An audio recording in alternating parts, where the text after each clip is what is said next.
ప్రాచీన కాలంలో జనకుని కూతురు సీత గూర్చి అనేక కథలు ప్రాచుర్యం పొందాయి. వాటిలో ఒకటి, ఒక చిలుక సీతామాతకు రాముని వియోగం కలిగేలా శాపమిచ్చింది. దానివల్ల సీతామాత గర్భావస్థలో రామునికి దూరం కావాల్సి వచ్చింది. ఒకప్పుడు సీతామాత చిన్న వయసులో ఒకరోజు తన చెలికత్తెలతో కలిసి ఆడుకుంటూ ఉంటుంది. అక్కడే ఒక చెట్టుపై చిలకల జంట ఒకటి ఉన్నది. ఆ రెండు కబుర్లు చెప్పుకుంటూ ఉంటాయి. ఒక చిలుక రెండవ చిలుకతో ఇలా అంటుంది: ఈ భూమండలంలో, ఈ యుగంలో అత్యంత ప్రతాపవంతుడైన రాముడనే రాజుంటాడు. అతనికి అత్యంత సౌందర్యవతి అయిన సీత భార్యగా వస్తుంది. శ్రీరాముడు అన్ని రాజ్యాలను తన ఆధీనంలోకి తెచ్చుకుంటాడు. సీతామాతతో కలిసి 11 సంవత్సరాలు పరిపాలిస్తాడు. వారిద్దరూ ఎంతో ధన్యజీవులు. ఇది విని సీతామాత ధ్యానం అటువైపు వెళుతుంది. తన వివాహ విషయం విని అత్యంత ఉత్సుకత వస్తుంది. చిలుకను పట్టుకొని తర్వాతి కథను వినాలనుకుంటుంది. సఖులతో ఆ చిలుకను పట్టి తెచ్చిమ్మంటుంది. వారు ఆ చిలుకను పట్టుకొని సీత వద్దకు తీసుకొని వస్తారు. సీత ఆ చిలుకను, నువ్వెవరు, ఎక్కడి నుండి వచ్చావు, నీకు రాముడు సీత గురించి ఎలా తెలుసు అని అడుగుతుంది. ఆ చిలుక, మేము వాల్మీకి ఆశ్రమంలోని ఒక చెట్టుపై ఉంటాము. ఆయన రామాయణం అనే మధుర కావ్యాన్ని రాశారు. ఆయన తన శిష్యులకు పాఠాలు చెప్పినప్పుడు మేము కూడా ఆ చెట్టుపై నుంచి రోజూ వింటాం. అందుకే ఇలా గుర్తుంది అంటుంది.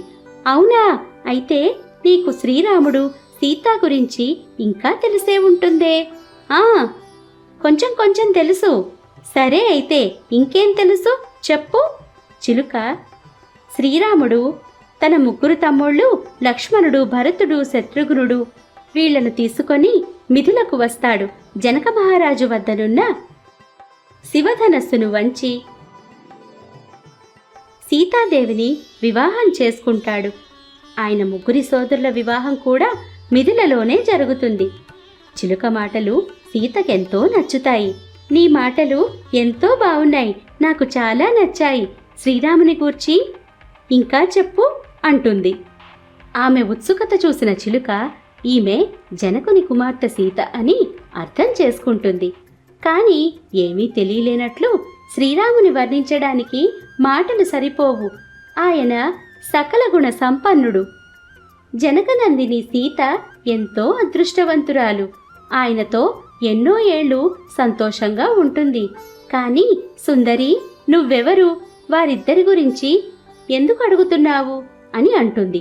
సీత అంటుంది, నువ్వు జనకనందిని సీత అని అంటున్న సీతను నేనే. శ్రీరాముడు నా మనసుని దోచుకున్నాడు. ఆయన మిథులకు వచ్చి నన్ను వివాహం చేసుకున్నాకే నిన్ను విడిచిపెడతాను. నా మహలులో హాయిగా ఉండు.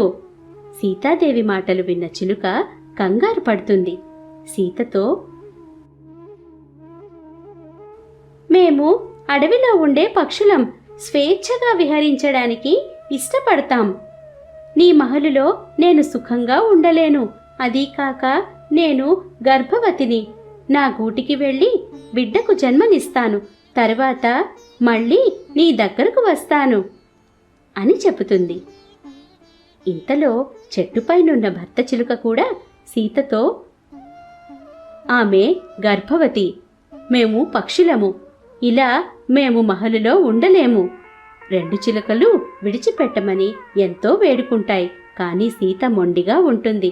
ఆమె స్వేచ్ఛగా ఉండే పక్షులను అర్థం చేసుకోలేకపోతుంది.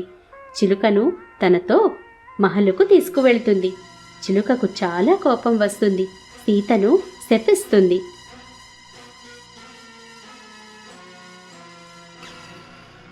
నేస్తాలు, కథ నచ్చిందా? అయితే కామెంట్ బాక్స్లో తప్పక తెలియచేయండి. ధన్యవాదాలు.